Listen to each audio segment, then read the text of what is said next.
Top 9 महत्त्वाच्या बातम्या। धाराशिव जिल्ह्यामध्ये सोयाबीनचं सर्वाधिक नुकसान। वाशी तालुक्यातल्या घोडकी गावातील नुकसानग्रस्त शेतात जाऊन कृषी मंत्री दत्तात्रय भरणेंनी पाहणी केली। घरांचं नुकसान, अनेक जनावरांचा मृत्यू आणि दरम्यान या संदर्भातले पंचनामे करण्याचीही आता सूचना। धाराशिवच्या कळंब खामसवाडीतील ओढ्यामध्ये चारचाकी कोसळली। दरम्यान कारमधील एका लहान बाळासह 4 जणांना सुखरूप वाचवलं, तर नांदेडमध्ये पुराच्या पाण्यात थार गाडी अडकल्याची घटना।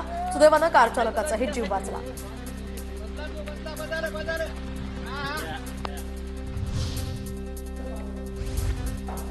दरम्यान खराब रस्त्यामुळे आक्रमक विद्यार्थ्यांकडून सरपंचांच्या गाडीवर चिखलफेक। अहिल्यानगरच्या शेवगाव तालुक्यातल्या नवीन दहिफळ या गावातली घटना। चिखलात गाडीतनं उतरताना सरपंचांची चांगलीच तारांबळ। माजी मंत्री पद्माकर वाळवींचा काँग्रेसमध्ये प्रवेश। काँग्रेस प्रदेशाध्यक्ष हर्षवर्धन सपकाळ यांच्या उपस्थितीत बुलढाण्यात प्रवेश।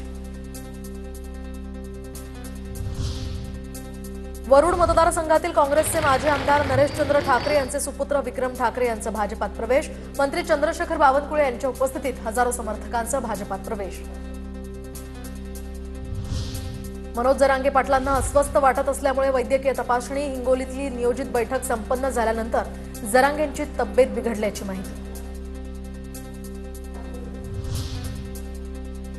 छत्रपती संभाजीनगरच्या घाटी हॉस्पिटलच्या एमआरआय रूमचं सिलिंग कोसळलं। कुणीही जखमी सुदैवानं नाही।